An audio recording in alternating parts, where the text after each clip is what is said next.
I want to talk about marry or burn. Marry or burn.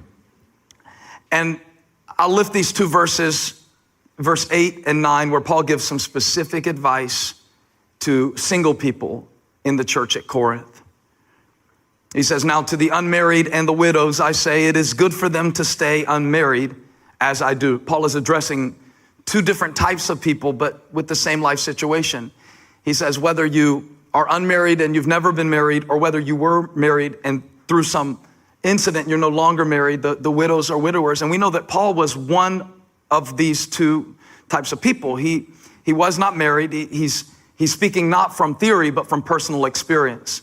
And I think it's better sometimes to hear from somebody from their personal experience than it is from their theory. Because if you theorize about my problem, you'll tell me what you think it's like. But if you can speak from a place of experience, it tends to be a little bit more compassionate. And so he says, it is good for them, I'm saying to both groups of people, those who are either longing for love or who have lost love. And I want to say, it is good for them to stay unmarried as I do. In other words, he's reaffirming the fact that singleness is not as strange as culture makes it out to be. He's referring to the fact that you don't need another person necessarily to fulfill your purpose on this earth. And by way of proof, he says, look at me. I'm Paul. I wrote, most of the New Testament, and I don't have a wife. So don't let anybody ever tell you that until you have another person, you can't fulfill your purpose, or that your life or purpose doesn't begin until another person enters your life. It's just not true. Paul put on his resume, wrote the Bible. And he did it single. So you can be successfully single. Amen. You can be successfully single. And he talks about that. He said, hey, it's good if you can stay unmarried. There will be advantages to that. It's fine. It's good. It's fine. It's good. But then verse 9, he says, but, big but. How many of you like big buts in the Bible? Because they serve as transition points. He said, but let's be real about it.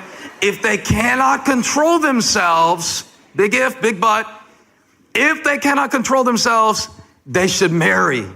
For, key statement, it is better to marry than to burn with passion. Marry or burn. What we're talking about here is, what do I do with the fire inside of me?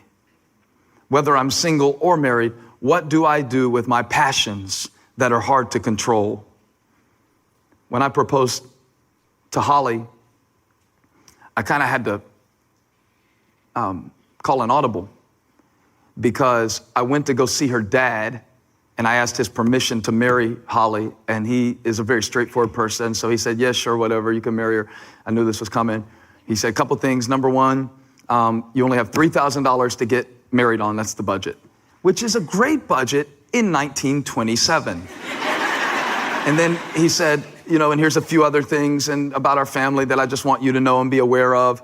And then he said, and finally, when are you doing it? I said, in a couple of weeks. I'm going to propose in a couple of weeks, because I had this big plan. I was going to take her to Charleston because there was a certain place where they had filmed a scene of The Patriot, which was a movie she really liked. And we were going to go to Charleston, and I had it all planned out. But then he goes, you're going to wait a couple of weeks? What, do you not have the ring yet? I said, no, man, I got the ring. I bought the ring a while back. I've been saving it. And actually brought it to show it to you, and I showed him the ring. He said, man, if I was carrying that thing around, it'd be burning a hole in my pocket. I wouldn't be able to wait a couple of weeks. And when he said that, something got in me, and the ring started burning a hole in my pocket. So I'm gonna tell you what I did, and I'm not real proud of it, but I took her to Pizza Hut that night. This is the God's heaven truth, man. And I took her to Pizza Hut that night, and then I took her, and I had written a little song for her that I sang her the song, and I gave her the ring. And the song is pretty cool, though. Yeah. Would you like to hear a little bit of it? I don't think. But the chorus went, it's not hard to love you with my heart, 'cause you're amazing. You're amazing. I smile wide each time you're by my side, 'cause you're amazing. Put a little run in there. Your smile turns my world around. Your tears turn me inside out. I sang her that song, and then I proposed to her. It was great. And it was preceded by Pizza Hut. It was preceded by Pizza Hut. And I've been taking her all over the world since then in an effort to make it up to her. I thought about that phrase. He said, that ring would be burning a hole in my pocket if I were you. And you know, I think that's the way that certain unfulfilled passions and unmet desires feel inside of us, especially in this issue of singleness. It's like it's burning a hole in my heart, burning a hole in my soul. It's like burning. That's the illustration that Paul uses. He wants to talk about it, and he says it's like a fire. It's like the passion is like a fire that it burns in you. It can be a sexual fire. It can be an emotional fire. And he sets out to say, what do we do about this? Let's talk about it from a couple of angles in the remainder of our time. First, let's talk about it from the angle of oversimplified struggles. Oversimplified struggles. Reading Paul, it sounds so straightforward. He says, if you have passions that are hard to control, go ahead and get married. For it is better to marry than to burn with passion. It's as if he's saying, hey, if you're just burning with sexual passion and it feels like a fire that you can't control, get married. That'll put it out.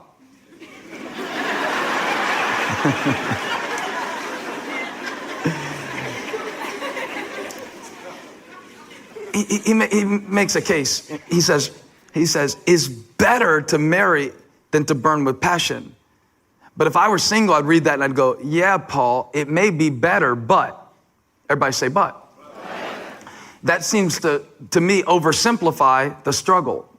And often in an attempt to be encouraging to single people, married people will say some really stupid things, meaning well. Preachers like me will say some really stupid things, and we will oversimplify the struggle. And on the surface, it appears that's what Paul's doing. You know, hey, if you're just burning inside and you got to have somebody, it's better to be married than to be tormented, than to be frustrated. So go ahead and get married. Oh yeah, Paul, I'll just go out to the husbandry and I'll just get me a husband. Like he's telling you to go buy some milk, you know? Hey, if you're out of milk, go to the grocery store, get some milk. If you're burning with passion, go ahead and get married. Yeah, Paul, I wish it were that easy. It's not quite that easy. Nothing like a single person trying to give somebody advice on how to get married. Hey, Paul, if it's so easy. And Paul says, no, I'm called to be single. But if you're not, it's okay to be married. It's better to marry, in fact, than to burn with passion. But it's a struggle, isn't it? I mean, I would want to speak to this. I would want to speak to this if I were speaking on behalf of somebody that I cared about who is single. I'd want somebody to say, wait a minute, it's not quite that simple. Because see, we tell you in church, we tell you, if you're single, don't settle. So wait for the right one. Hold out, you know. Don't just compromise and just marry anybody. You got to wait for the right one. Don't settle. And so, you know, we'll use all this biblical, we have all these things we say like, wait for your Boaz. Now, Boaz is a character in a book of the Bible called Ruth. And Ruth was in a crazy life situation, but God gave her a man. God gave her a man named Boaz. And Boaz was very blessed. So I've heard a lot of messages to single people about wait for your Boaz and women who want a Boaz. And I came across this, I have shared it before in the church, but it's worth sharing again, this piece of advice on that same subject for single people. I want to read it to you now. It says, biblical advice, Ruth patiently waited for her mate Boaz. While you are waiting on your Boaz, don't settle for any of his relatives. Broke as, Poaz, lying as, cheating as, dumb as, drunk as, cheap as, locked up as, good for nothing as, lazy ass, and especially his third cousin, beating your ass. Wait on your Boaz and make sure he respects your ass.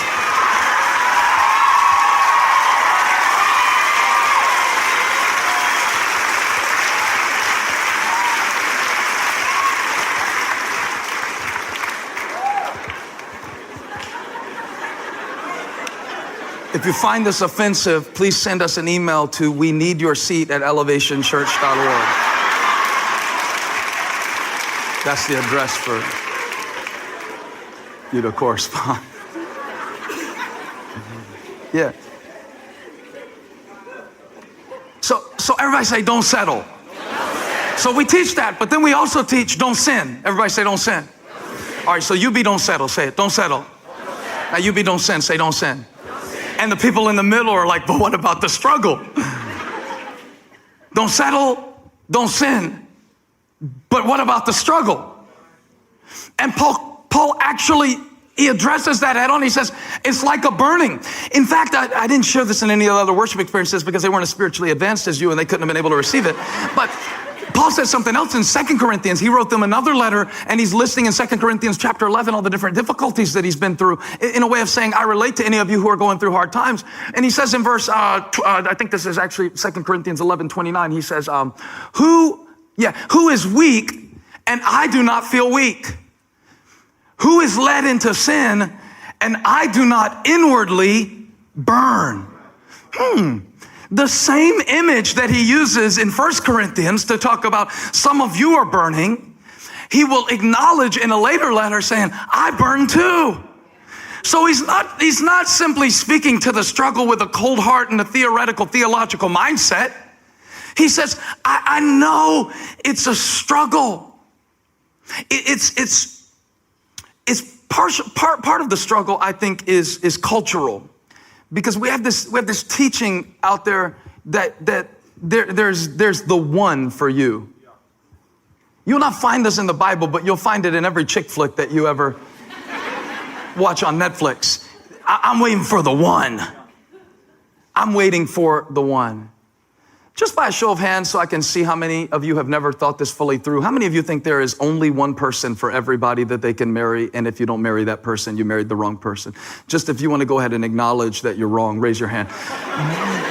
Because it wouldn't make sense. Like, we don't have to prove it from the Bible. We can just prove it with logic. Just the power of thinking it through. Because if there's only one person you're supposed to marry, and then you get with the wrong person and the two of you procreate, you're going to have the wrong baby. Now, if you have the wrong baby, then there's no chance that that baby's going to marry the right one because they're not even the right person to begin with because they weren't supposed to be in existence because you weren't supposed to have that baby with Sally. You were supposed to have that baby with Tina. But now you and Sally had a baby named Michael and the baby was supposed to be Michelle. But you guys got the X's and the Y's mixed up and all of the chromosomes are all floating all over the place now looking for a place to call home because you didn't find the one. It just kind of crumbles. Most of the emphasis when you talk about dating and marriage and singleness in culture seems to be on finding the right one. Most of the emphasis when you come to the scripture tends to be on being the right one.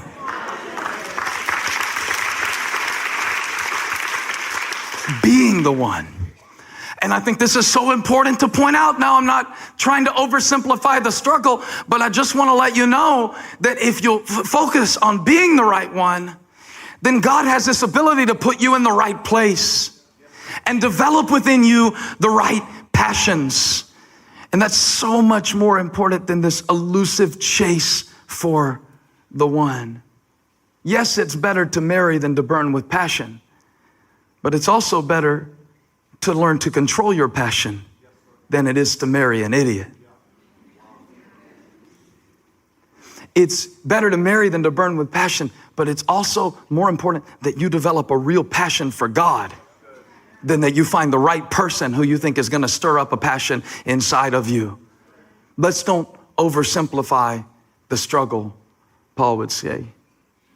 Skipping right past Boaz, we'll move along to mismanaged passions. That's the next thing I want to talk about, mismanaged passions. He says this desire for relationship, this sexual desire, is like a fire inside. The interesting thing about fire as a metaphor is fire is actually a substance that is purifying in its nature. So when Paul wants to talk about sexual passion, I find it interesting that he uses the metaphor of a fire. What he's saying is the desire inside of you is not dirty in and of itself. It's a pure desire. It was put there by God There's nothing wrong with the passion. But when the passion gets misplaced, it can cause great destruction in your life. It becomes very dangerous. Misplaced or mismanaged passions. And as an illustration of this from the Bible, I thought about Moses, Moses was certainly very passionate, and God used him to fulfill a great purpose. In fact, God showed up and appeared to Moses in a burning bush in Exodus chapter 3.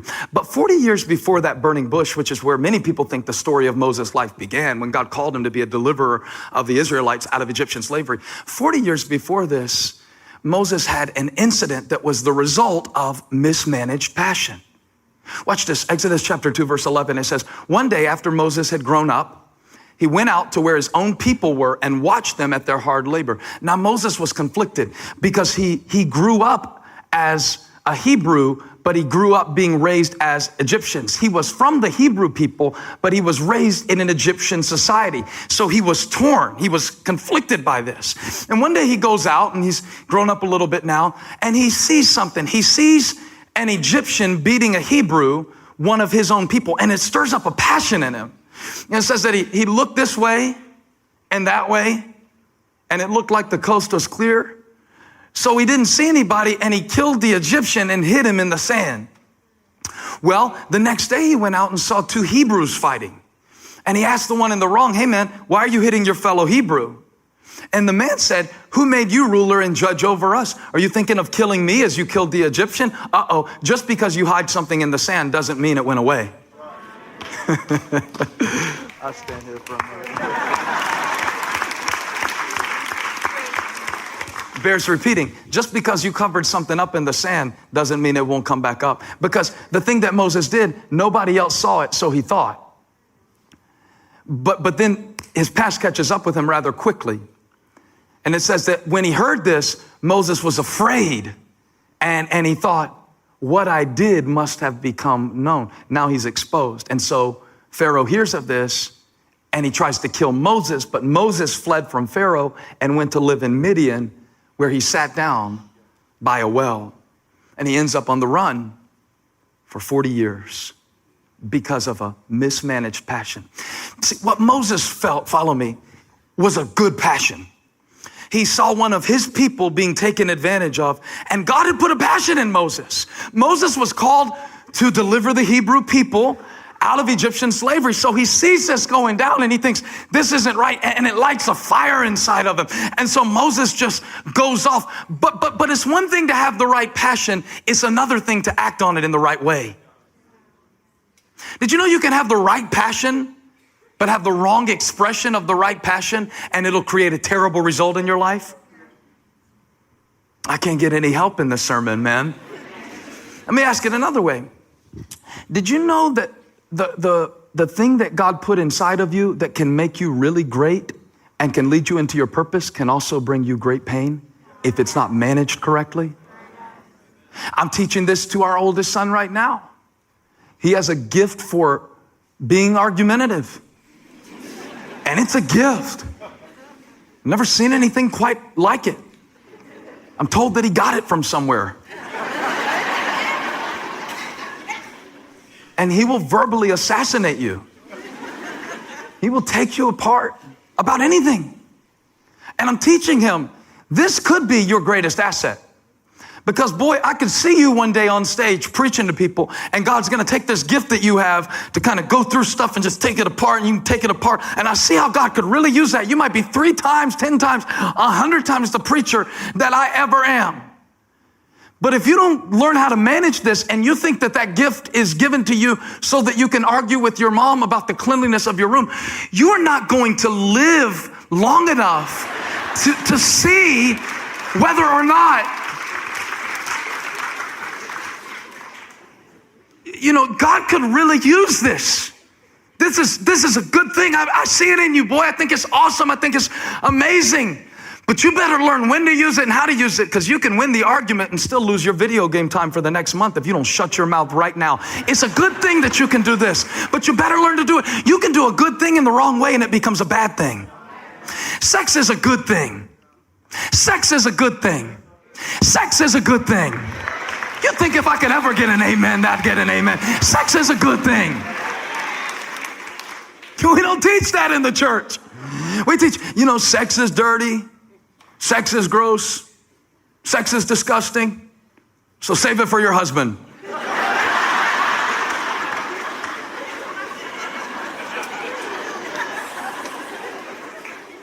But the passion is pure. However, the passion needs parameters if it is to serve the correct purpose. And what's gotten a lot of us in trouble in our lives is we had a good passion, but no parameters. So rather than building purpose, it destroyed purpose. And that's what happened to Moses. He had the right passion, but he put it in the wrong place and acted on it in the wrong way. Right passion, wrong expression. Look, bring me my sermon illustration. So I was just thinking of a way that I could show you this, a simple way to show you this. And it's imagine right now that at this point in my sermon, I know this is simple, just go with me. Hey, I got an idea. Let's build a fire on the stage. I just think it'd be cool to build a fire on the stage. I'm stacking wood to build a fire on the stage. I actually thought about how far should I take this sermon illustration. And I thought about gasoline, and I thought I would see how far I could go before people started leaving, exiting the building. But I think suffice it just to say that everybody in the room understands the problem with this proposition. And the problem isn't building a fire. The problem is building a fire in a place where there's nothing to contain the fire. It's fine if you want to build a fire, but building a fire without any parameters would be to unleash. See, the same substance that warms your home when it's in a fireplace is the same substance that burns a forest in Colorado in the summer. The difference is whether it's contained. And when you release passions that were intended for marriage outside of marriage, you're building a fire with nothing to contain it. And God says the fire is a good thing. Fire purifies. Fire brings warmth. Fire is a source of life. There's nothing wrong with fire. But if you build the fire in the wrong place, if you put the passion in the wrong place, it will burn your home to the ground. It's a misplaced passion. It's a good thing in a bad place. And I wonder how many of you would have avoided some serious pain in your life if somebody would have showed you before you build a fire, you need somewhere to put it. And the only human relationship that can sustain this force of passion is a covenant relationship called marriage. And if you go building fires in other relationships that aren't built to contain the power of passion, it's gonna spread to places you don't intend for it to spread, and it's gonna destroy things that God gave you as a gift. And so Paul is not saying put the fire out. He's saying find the right place to build the fire. Make sure you have the right place for the passion, or you'll get burned. And I'm seeing so many people and so many families get burned because they were trying to get warm. Because it's cold out there, and because I need relationship, and because I need somebody. So I think I'll stand up next to this fire. I did a word study this week. I studied the word intimacy, which is what we're all truly longing for. That's really what we all want. That's what all of our sexual expression, emotional expression is about. We want intimacy. That's what we want. That's what we desire from God and from others. We want to be known. We want to be accepted. We want intimacy. But then I studied the word infatuation, and I was fascinated to find out that in Latin, this will make you sound so smart at lunch this week. In Latin, infatuation literally means false fire. Looks like fire, but really can't warm you. Looks like fire, but really can't empower you. Looks like fire, and that's what the world offers, is an infatuation with images of sexuality, but it won't really warm you. In fact, it can actually run away from you and burn your house down. And some preacher needs to get up in front of you and just have the guts to care 2 cents worth of nothing what you think about it, and say, if you're building these fires in the wrong place, it's gonna burn you. It's gonna burn you.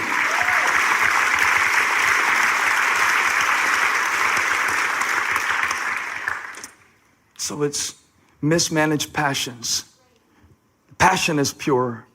The enemy wants to pervert it and use what God wanted to use to develop intimacy in your life to destroy your capacity for intimacy, so that he gets a boy looking at pornography at age 10 so he can begin to rewire his brain and his standard of beauty, so that when he's having sex with his wife one day, he won't be able to do it without conjuring up images that he saw before he even knew what was developing in his life and in his heart, because a fire got built, but there was nothing to contain it.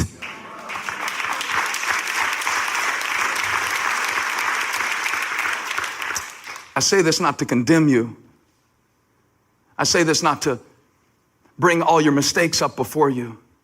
But there are some of you that are building fires in bad places right now, sending text messages to the wrong person right now, visiting some of the wrong sites right now, filling your minds with the wrong kinds of images, indulging in the wrong conversations. It's nothing wrong with the fire. It's just where you put it. And let's close talking about something positive. Let's talk about shameless solutions. Shameless solutions.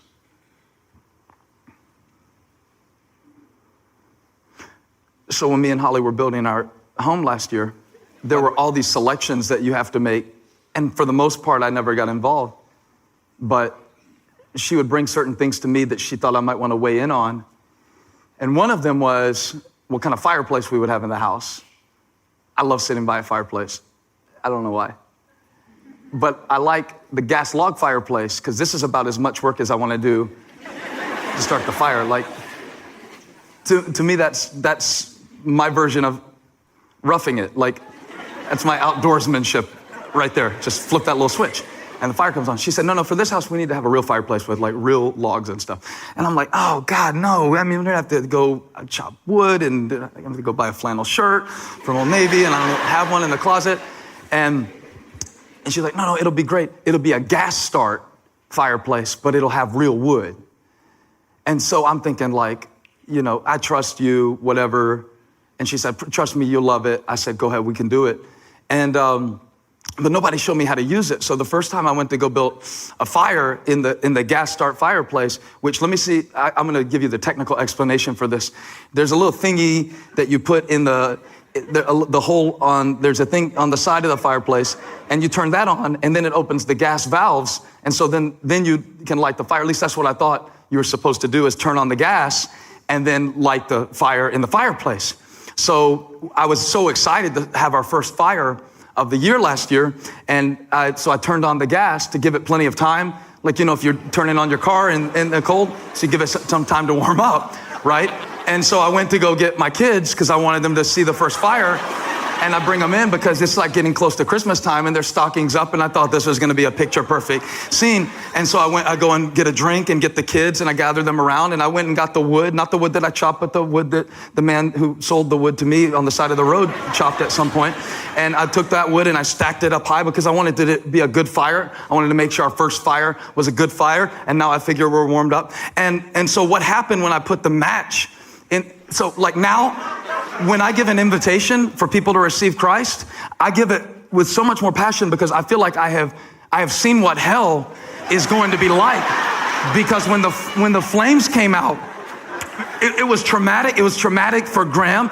Graham was crying. I was calling on Jesus Christ. I was calling on Smokey the Bear. I was stopping and dropping and rolling. It was everything. I was checking for eyebrows in the mirror.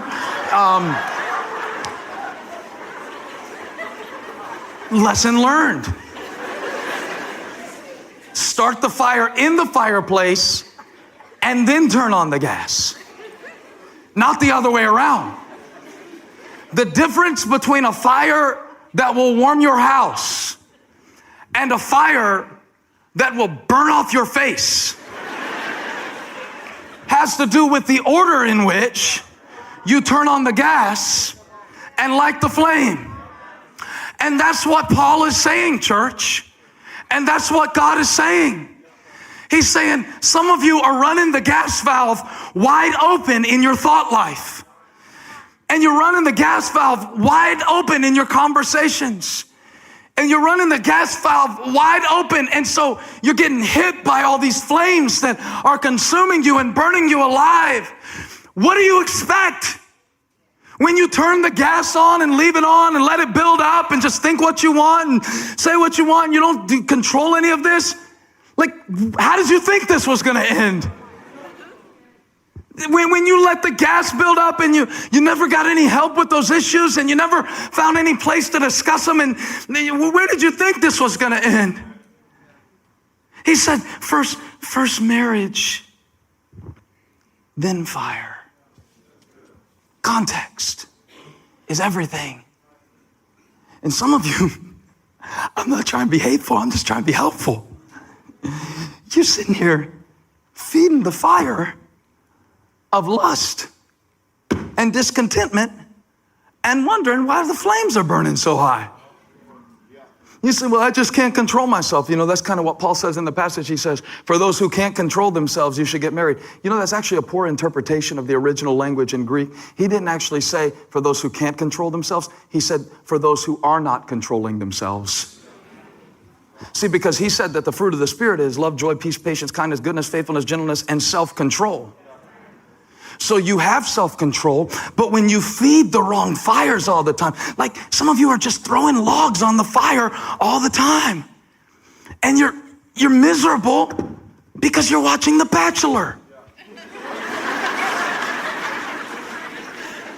No man will ever be able to live up to your standard because you're watching a guy take girls on dates on a network budget.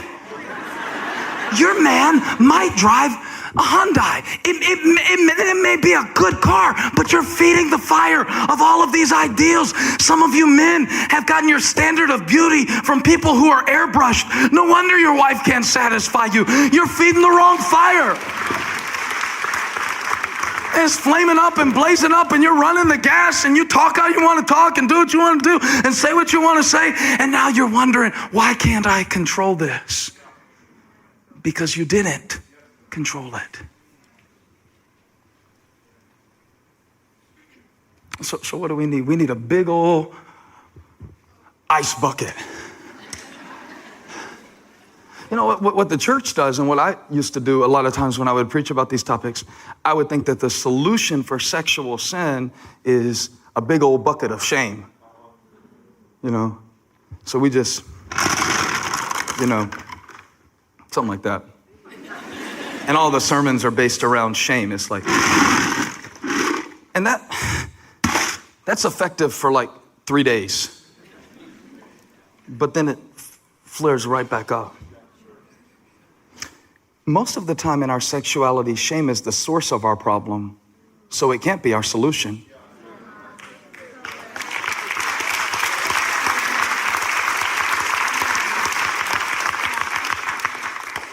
Paul doesn't shame the Corinthian church. He doesn't shame, God doesn't shame you for your struggles, for your passions.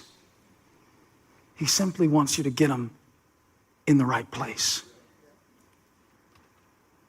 And see, we talked about Moses, how he misplaced his passion in Exodus chapter 2. But check this out. 40 years later, Exodus chapter 3, verse 1, it says that one day Moses was tending the flock of Jethro, his father-in-law, the priest of Midian. So he was just doing his basic responsibility. He had gone on about his life. And he led the flock to the far side of the wilderness and came to Horeb, the mountain of God. So he was out in a lonely place. And God shows up and appears to Moses, but he did it in a lonely place while Moses was simply doing his job. Would that not be a good word for a single person in this church today? You tend the flock that God has given you. Be faithful in the place where he's positioned you. And watch what God did. It said, then the angel of the Lord appeared to him in flames of fire from within a bush.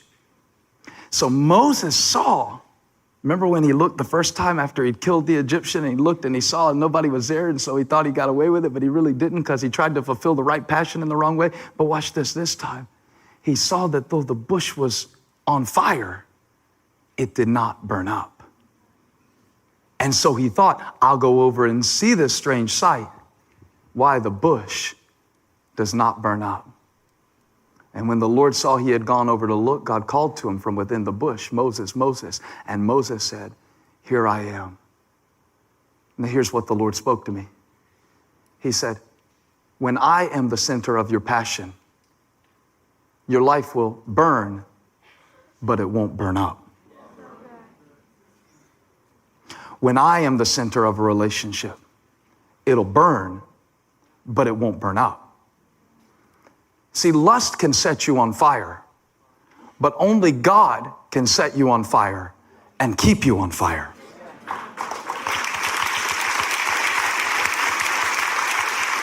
Anybody can light a bush on fire, but only God can get in the middle of a bush and light it on fire. But although it's on fire, and what we want in this church and what God wants for your life is a passion that stays on fire. Not this little cheap imitation, infatuation, false flame garbage that burns you out and creates new patterns of processing information in your brain that will cause you trouble for the rest of your life. The enemy wants to burn you out. But God wants to set passion on fire in your life and put it in a place where it will burn, but not burn out. How many of you want a holy passion that doesn't burn out?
Relationships that don't burn out.